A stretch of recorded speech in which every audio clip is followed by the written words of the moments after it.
Assalomu alaykum hammaga. Bugun mavzuyimiz fe'llar, verbs. Bu mavzu kattaroq ekan. Shunga dars uzoqqa cho'zilishi mumkin. Birinchisi, fe'l nima degan? Fe'l bu shunday so'zki, gapda tasvirlaydi harakatni. Ya'ni gapning harakatini va u shakllantiradi holatni, kimnidir yoki nimanidir gapdagi. Misol keltirgan bu harakat.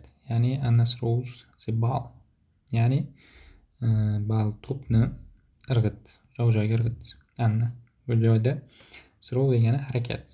Ya'ni biror bir narsani yoki kimnidir harakat. Misol uchun holatga mayli bir holatni tanishtirish. Misol uchun Trent is very sick. Ya'ni u juda kasal. Ya'ni u kasalxonaga borishi kerak. Bu joyda holatni tanishtirib, ya'ni Trentning holatini. Ya'ni biror bir holatni tanishtirish. Endi fe'llar ko'p. U asosan direct object va u yo'naltirilgan obyekt bo'la oladi va ular transitiv fe'llar deyiladi. Bu o'zbek tilida butunlay fe'llar deyiladi. Ya'ni fe'lga kimni nimani so'rog'ini javob so'rashimiz mumkin. Savol bersak bo'ladi. Talab qiladi, ya'ni bu fe'llar. Misol uchun men sotib oldim. Nimani sotib olding? Ya'ni u sotib oldi. Gazeta. Men topolmayapman. Nimani topolmayapsan? Kitobni. Yordam kerak. Yordam misol uchun. Qanday? Nimaga yordam? Kimga yordam? U yordam berdi bizga. Yoqadi yoki yoqmaydi. Don't like. Cabbage. Adashmasam gulkaram bo'lishi kerak. Yo'qotdim. Yo'qotmoq. Nimangizni yo'qotmadingizmi? Puliz yo'qotmadingizmi? Shu tartibda kimni nimani so'rog'iga talab qiladigan fe'llar transitiv o'zbek tilida o'timligiga to'g'ri keladi. Endi intransitiv. Bular ya'ni object shart emas. Ya'ni subject plus verb holatda tursa bo'laveradi.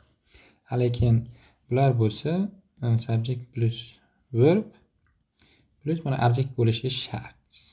Bo'lmasa bo'lmaydi. Shu tartibda. Misol uchun I come. Men keldim. Misol uchun partiyaga kelasan so'rayapti. Kelasan desam bo'laveradi.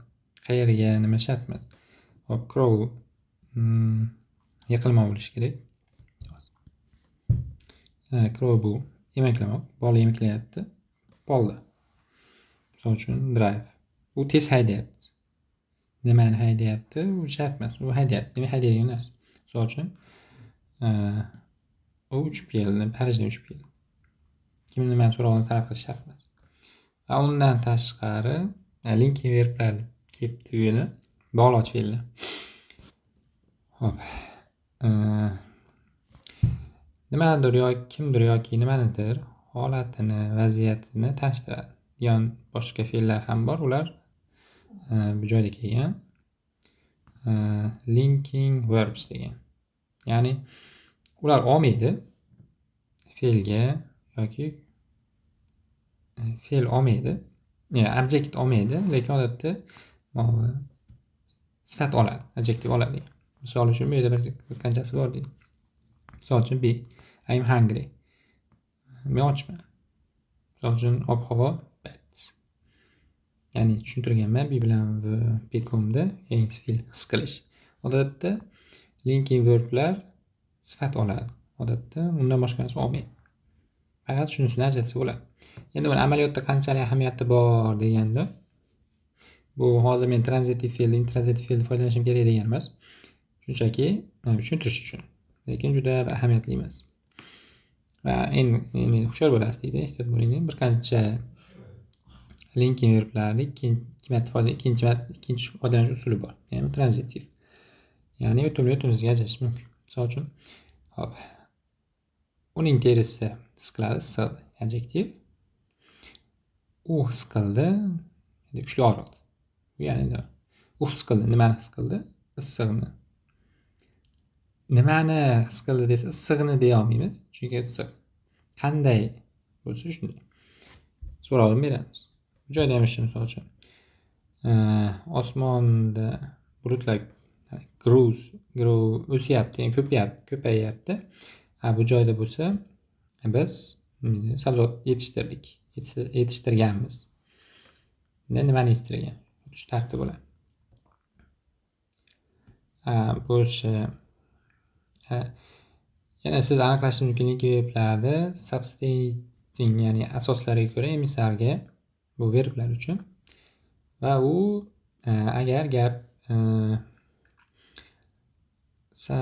asosi bilan ko'rinsa o'linki verb bo'ladi. Agar u shunday bo'lmasa, sezilmasa yoki bajarilmasa, u transitiv verb bo'ladi. Misol uchun deyapti, u issiqni his qildi. Ya'ni emizarga tushadimi yo'qmi? It feels cold. Ya'ni u issiqni his qildi. U sovuq. Sovuq. U sovuqni his qildi, sovuq. Ya'ni bu sezish mumkin, sezgi orqali. Bunda bo'lsa, uni pulsini sezdi. Bu yerda no sense. Bu transitiv verb bo'ladi. Lekin bu juda ahamiyati yo'q. Просто kitobdan bo'lgancha tushuntirib qo'ydim. Va nihoyat present tense, ya'ni hozirgi zamonga keldik.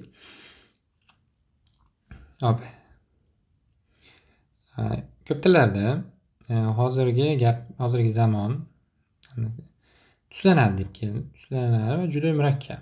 To'g'ri. Har bitta nemis tilida ham shunaqa ekan.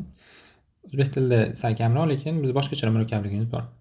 Va har bir pronoun mana bular talab qiladi har xil yakunlar verbda. Misol uchun ingliz tili sal osonroq boshqa tillarga nisbatan, faqat uchinchi shaxs nima qiladi? Talab qiladi xolos. Nemis tilida hamma shaxs talab qiladi. Shunisi bor. Tem bo'yli ularda bu yerda misol uchun 1 2 3 4 5 ta bo'lsa, 7 ta, ikkita ko'p. Misolga keltirilgan. Hop, men boraman, I go, ko'raman, xohlayman, qilolaman, qilishim shart. Qachonki o'sha undoshma tugasa, do, does ga o'zgaradi, go, gasga o'zgaradi. Xolos, shu ikkita fe'l xolos. Yana asosiy shu. Uchinchi shaxs birligi. Ko'plik nima qilamiz? Keyin must, ya'ni maxsus yordamchi fe'l hisoblanadi. Undan keyin ular hech qachon olmaydi yakunida o'zgargan present gapda. Hop. Boshqa auxiliary verb, misol uchun can, must, will, yana have, haslar ham shunaqa. Present tense ketdi. Endi savol formasida ikki xil bo'ladi. Birinchisi bu to be uchun alohida. Ya'ni normal gap savolda emizar oldinga chiqadi. Bu qoida shu. Bunday oldinga chiqadi, bunday oldinga chiqadi. Shunda savol formasi yaratiladi. Lekin boshqa bo'lsa, boshqa yana do does'lar bo'lsa, do oldinga chiqadi. Faqat bu savol uchun xolos. Ya'ni savol formada, misol uchun JQ'da yangi kasb bor. Ya'ni kasb bor. JQ'da yangi kasb bormi? Buning uchun dars chiqadi. Darsda ham farqi bor. He, she, it uchun does. Qolgan uchun do bo'ladi. Bu joyda mana you da kelyapti. Do you bo'ladi. Lekin she, Tanya bu she ga to'g'ri kelishi kerak. She bo'lgani uchun bunga does bo'ladi. Savol formasi shunaqa.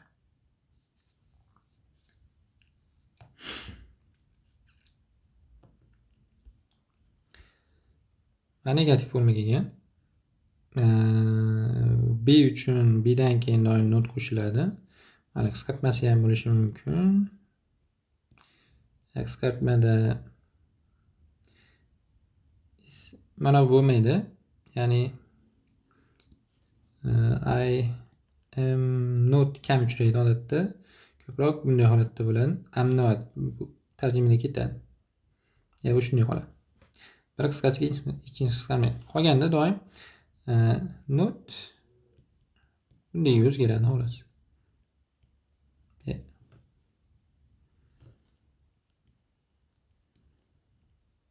Böyle. Kaçtar. Do does'diki bo'lsa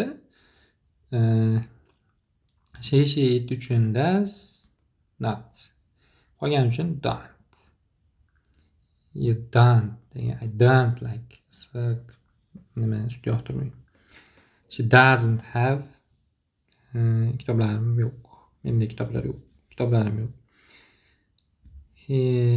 He doesn't go to the window. U derazaga bormaydi. Juda. Qiziq joyi bor. He itda fe'llar infinitiv holatda qoladi. Ya'ni o'zgarmaydi. Ya'ni bu joyda aytib o'tchi ismdan chiqib qolibdi. He itda fe'llar s yoki es oladi. Qanday tugashiga qarab.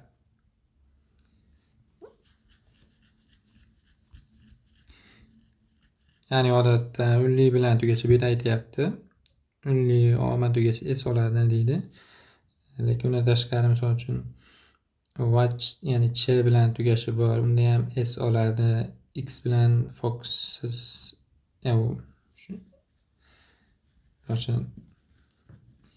dress esman shu tartibda bo'ladi.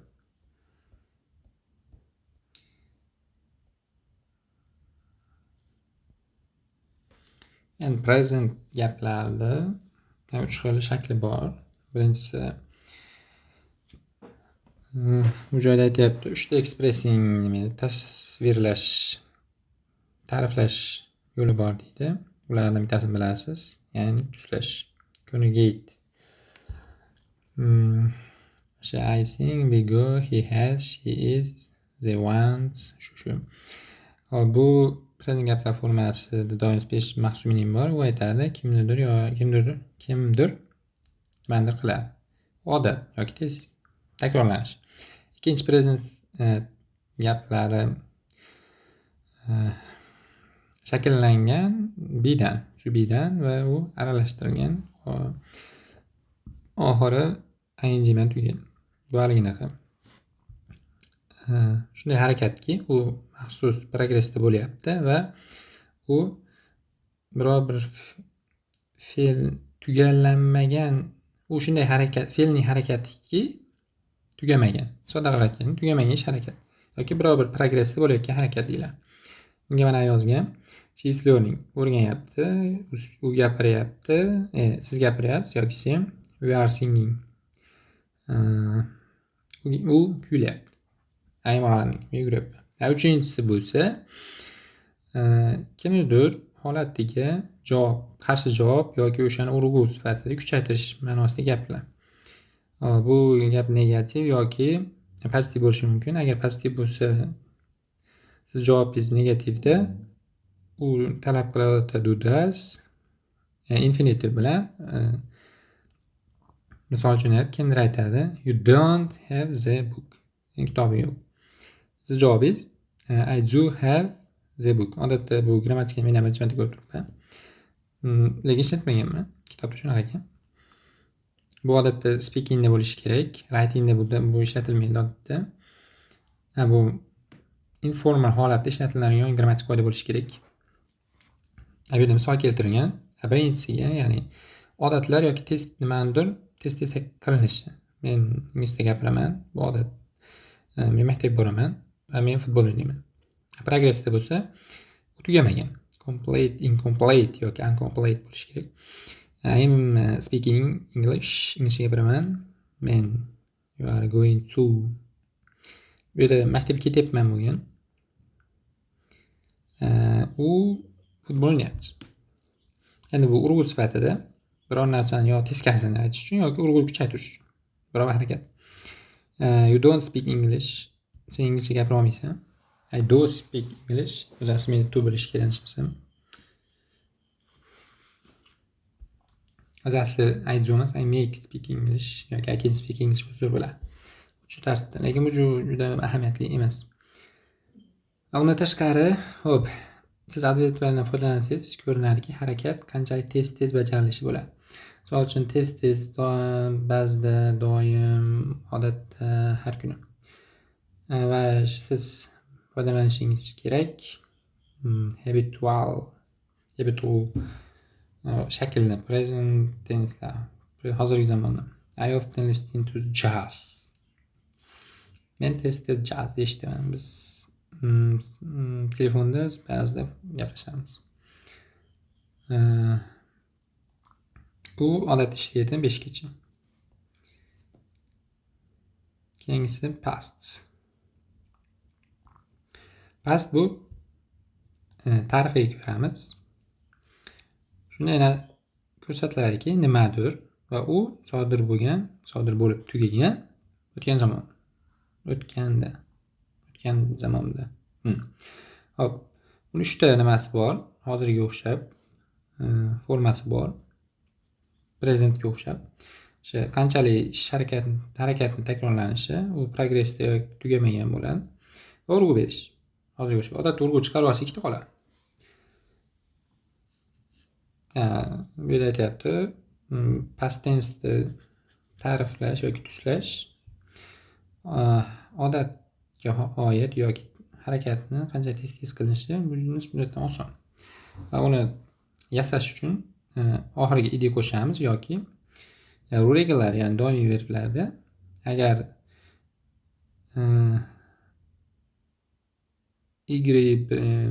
y harfi bilan tugaydigan bo'lsa ed yoki ied qo'shiladi. Agar bir donagina bir bo'g'indan iborat bo'ladigan bo'lsa, oxirgi undosh ikkilanadi. Mana misol keltirilgan. Borrowed, ya'ni qarz berish bo'lsa, borrowed ed qo'shilyapti. Constant bo'lsa, misol uchun barry fe'li bu y bilan tugayotganligi uchun buried id qo'shiladi. Agar mana pin qadamoq yoki ilib qo'yishni shunaqa edi devorga. Pinned, ya'ni oxirgi d harfi, n harfi ikkilanadi. Ya'ni 2xn bo'ladi. Qolganlari ham shu fe'llar ham shunaqa. Bu regular verb. Endi shunga o'xshash irregular bor. Unga id qo'sha olmaysiz. Uni to'g'ridan to'g'ri nima bu? Past formasi bor. Bu odatda yodlanadi. Chiqarib olish qiyin. Nemis tilida ham shunaqa ekan. Ko'rish qiyin. Biz yodlanar ekan. 170-80 tasi bor. O'sha asosiy qo'llanadi. Masalan, 142 tani ko'rganman men. Hop, bir sindirish, sabab bo'lmoq, qur, sotib ol, ketish, birga olib kelmish, shunaqa esdan chiqib qoldi. Kat, kes, bajar, qidir, 3 bor, senda bor, urmoq, yo'qotmoq. Shularda bu past formasi. Shuni yodlash kerak. Shu orqali bo'ladi. Ya'ni ikkita misol keltiraman. I pinned bu regular uchun shunday gap tuziladi. Endi bu joyda I runned bo'lmaydi.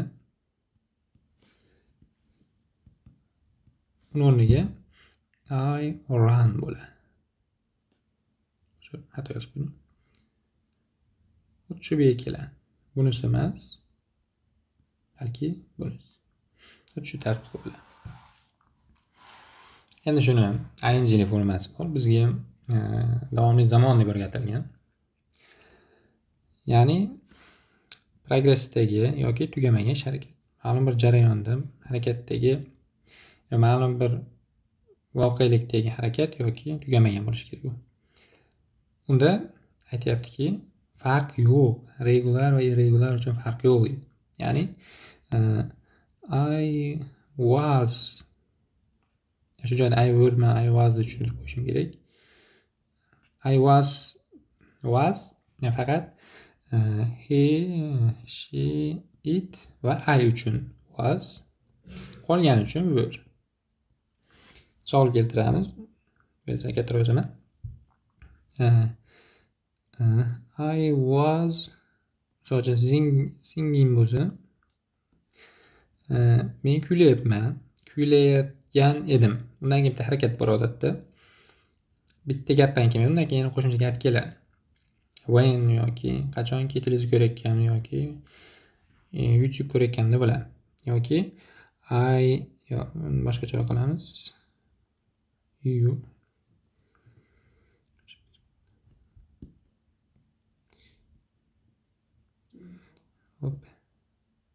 You were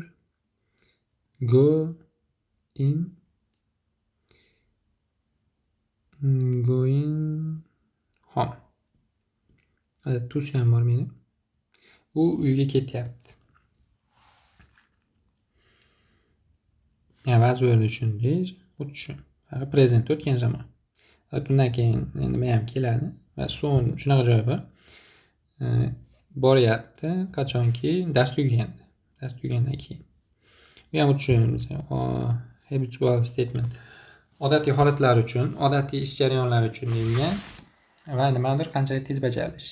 I spoke, I went to school, he played soccer. Progress degan. I was speaking English.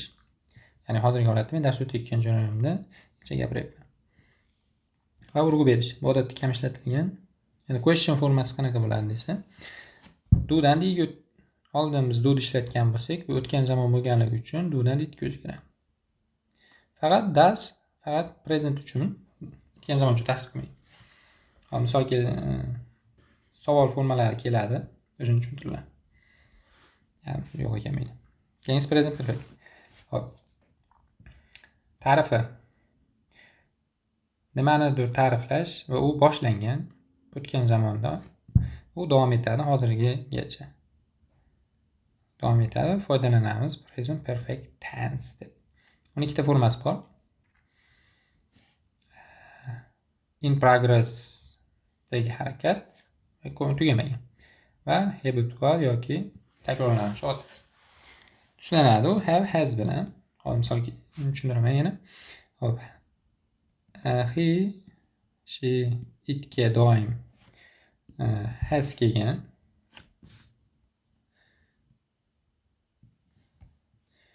Misol uchun qolganiga bo'lsa doim have. Qolgani o'sha we, you, say. Bo'ldi. Aytganda I am bor. Shularga doim have kelgan. Ta'rifi o'sha hozirgiga taalluqli bo'lishi kerak. Ularda endi fe'llar joyi ham bor. Ingliz tilida fe'llar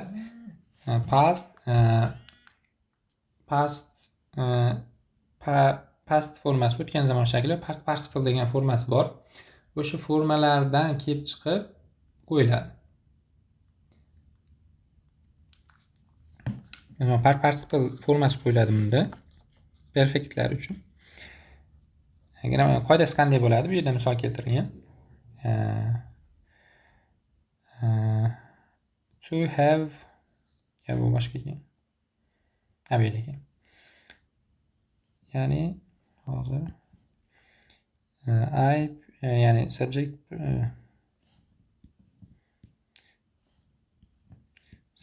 plus verb plus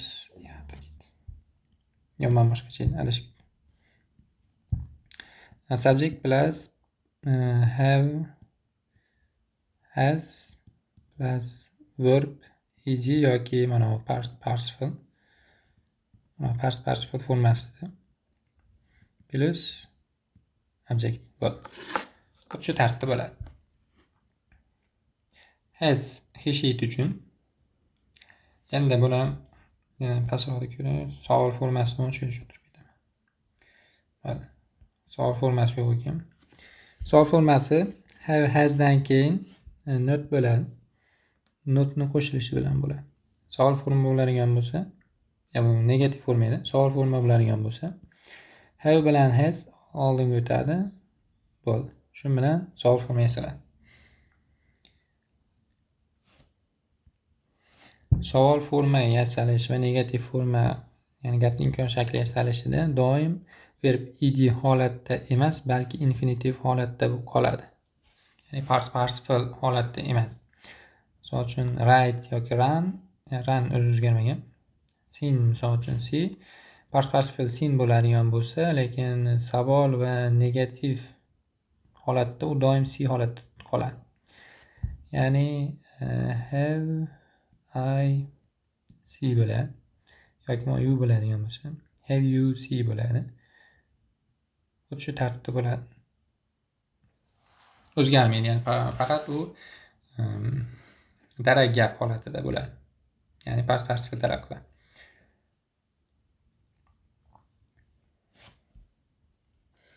Past perfect holat bu harakatni ifodalaydi. Boshlangan o'tgan zamonda, va tugagan o'tgan zamonda. Va past perfect ishlatiladi. Bu ikkita forma bor. Present perfect kabi ga o'xshab. Ammo past perfectda doim have, don't have has ga tuslanadi. Had ga tuslanadi. Ya'ni have, has had ga o'zgaradi. Ya'ni has yo'qolib ketdi. Has o'tgan nimasi yo'q. O'tgan zamon shakli yo'q. Shuning uchun had ga o'zgaradi. Ya'ni he, she, it va deyarli barcha bir shaxs, qo'shimcha shaxs son yo'q. Shaxslar had oladi. Bu joyda misol keltirgan. To work, had worked. You have spoken. U gapirgan. Ya'ni have you spoken. Gapirganmi? U o'rganib bo'lgan. O'rganib bo'lganmi?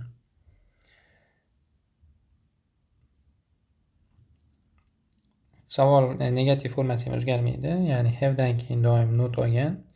Savol forma bo'ladigan bo'lsa, hozir misol bunda ko'ramiz.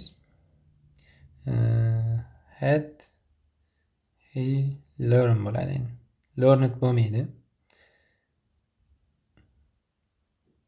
Learn bo'ladi. Shu bilan darsimiz tugadi. Keyingi mavzuda future bilan future perfect o'tamiz. Hozir dars cho'zilib ketyapti. Shunga undan keyin bo'ldi. Qolgan mavzular.